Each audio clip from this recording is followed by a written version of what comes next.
Alright, my name's Caleb. I'm doing a deck profile for the best deck in Cardfight Vanguard, currently, in the past and in the future, Darkface. So to start, we start with the starter, Childhood Command Rosenberg. He's really good because he's a starter and he's got a cell phone. And he's got an ability that's free to use, no GB1 or anything. You can rest him to rest one of your opponent's units, which is really good for getting Dark Device active. And then his GB1, you can throw him in the soul, choose one of your opponent's units, and it can't be targeted by cost effects or intercept. So it's just a good way to stop intercepts. For grade 1s, we run 2 Machining Mosquito.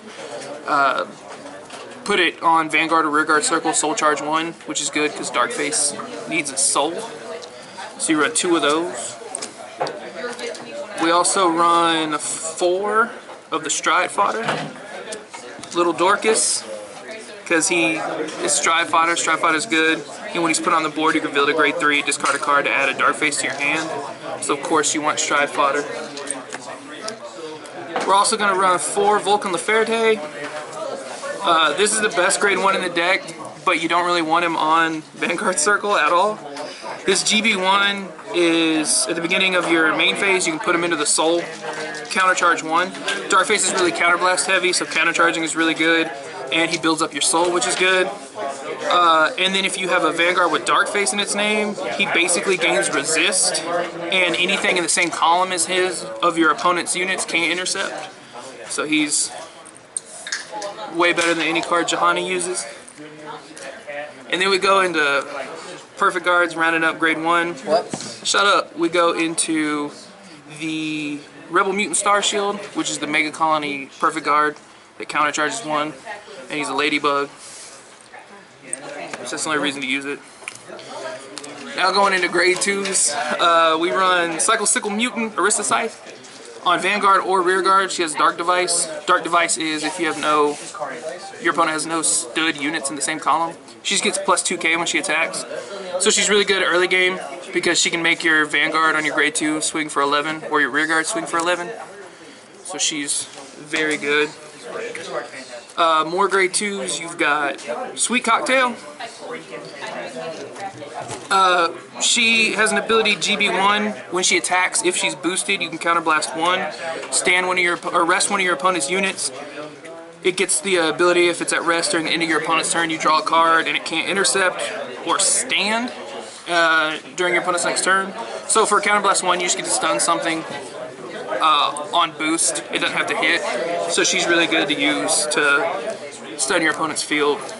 And then finally for grade 2s, we run 4 Punish Stags.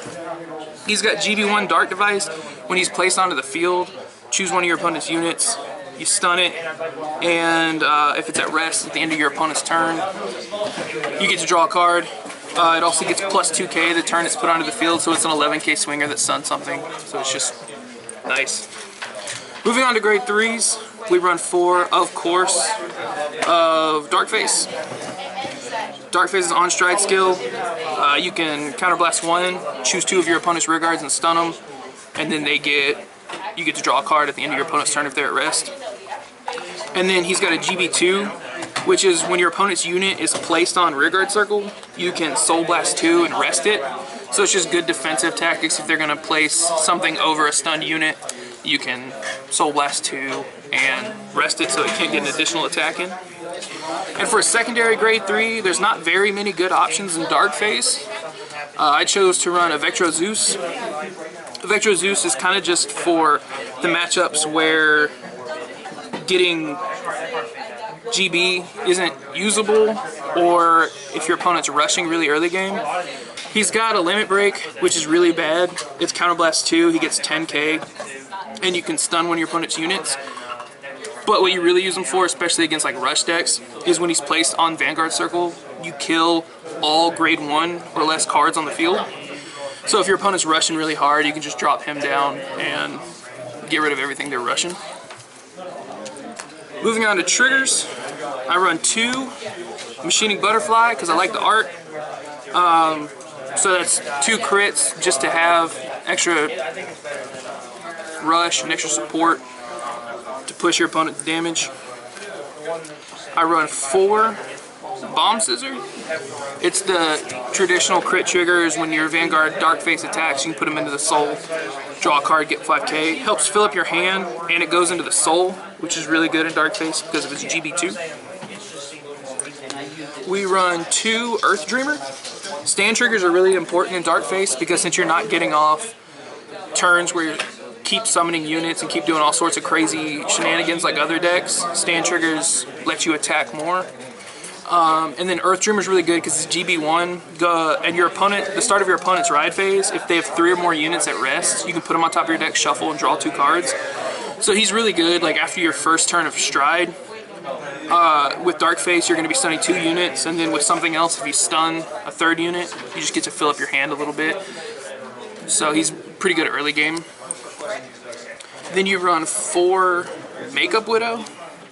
Makeup Widow is what dreams are made of, because she has a GB1 Dark Device. At the end of any turn, you can put her into the soul, choose one of your opponent's grade 1 or less rear guards, and stun it, and you also get to countercharge 1.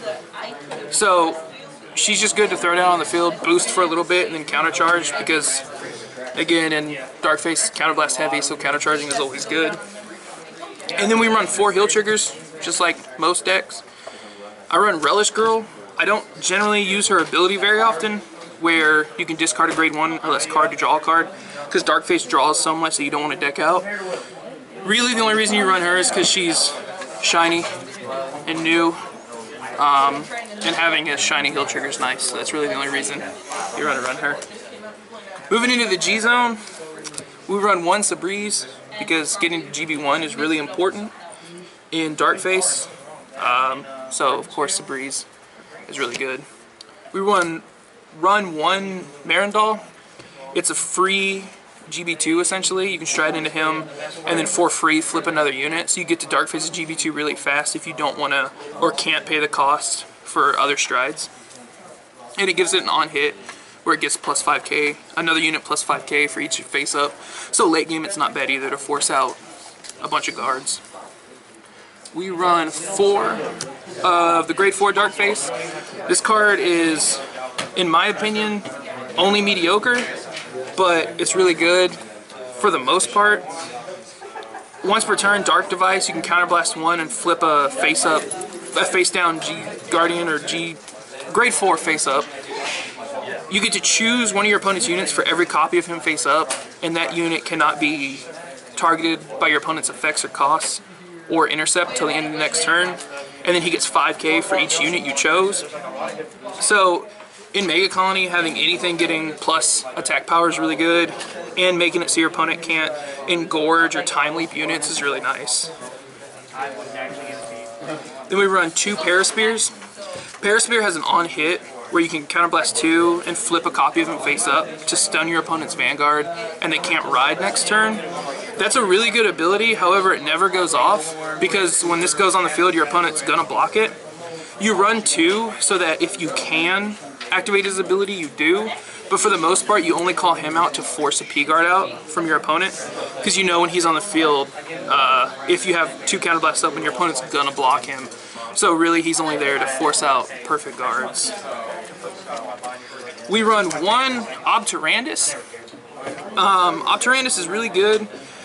He's really versatile. He's got GB2, Counterblast 2, and discard a card from your hand. Your opponent cannot call any units next turn, superior or otherwise. So he's got a few different uses. You can, if your opponent's not playing anything, you can punish them by making it so they can't call anything. And also if you can do a big turn where you can stun like 4 units on your opponent's field, you can then, you can go out into Obturandus to stun those units. And then since your opponent can't call over them, you're going to be able to get that 4 extra draw power at the end of the turn, so he's pretty good. Run 1 Paraspear. When he's put on the field, rest everything. If 3 or more units are at rest, draw a card. He gets 5k. So he's just a really cool, if you have nothing else to go into or no counterblast available, go into him and get some hand advantage. Run 1 GB8, Tyrantus. His GB8 is all of your opponent's Vanguards and Rear Guards lose their auto abilities, can't intercept, and all of your units get 5k for every unit, Vanguard or otherwise, your opponent has at rest. So If you get out to him, he's cool because he gives power that Megacolony otherwise doesn't have. But you know, it's harder to rush, so he's good if you get there. Then for G Guardians, we run 1 Scarab Gas. Scarab Gas, it gets 5k if your opponent has 2 units or more at rest. So he's a 20k shield most of the time if they just attack once with a boost. So he does pretty good for getting numbers early game. We run 1 Grist Fort. Grist Fort only really goes off if your opponent's Vanguard attacks your Vanguard, but you can counterblast 1. You rest all of your opponent's back row, and then it gets plus 5k for every 2 of your opponent's units at rest. So this one's a little more situational, but if they swing with their Vanguard early, or they're planning on getting more attacks or whatever, that can just mess up their back row, which is nice. We run 1 Dismal because Dismal's good. It gives something basically resist, so it can't get targeted or hit or anything like that, like super resist for the turn, which is really good if you're playing, I don't know, Vanquisher, to stop VMAX from hitting you. Lies. So we like to run 1 Dismal just because Vanquisher sucks. And then we run 2 of the new Ladybug Lady. Her skill is really important because it can go off in one of 2 ways, 2 separate effects, and either effect is really beneficial, so you don't really care which effect goes off. You put her on the board, you flip up another G Guardian, your opponent chooses 2 of their units. They can either rest those units, or you get to countercharge, soul charge, and draw 1.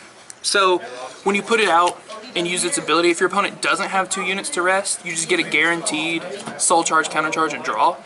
If your opponent does have 2 units to rest, it's a win-win. Either they rest 2 units and don't get to an attack, or you get to countercharge, soul charge, and draw.